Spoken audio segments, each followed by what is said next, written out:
cahan ben bu cahana sığmazam. Kövleri namekâmenem, kövlü mekana sığmazam.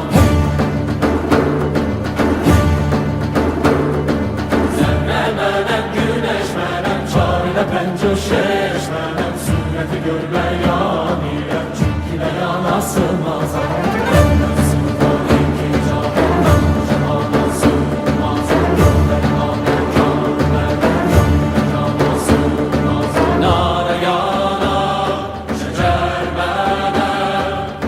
Çərxə çıxar Məndə sığar iki cahan, mən bu cahana sığmazam. Kövləri namekâmenem, kövlü mekana sığmazam. Zerre mənem, güneş mənem, çarine pencür şeş mənem. Sünneti görmeyan ilem, çünkü beyan sığmaz.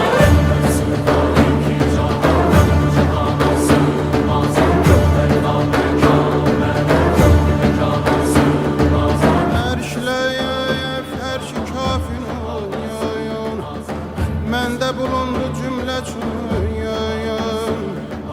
Sən bu nişanla bil məni, bil ki nişanə sığmazayam. Aman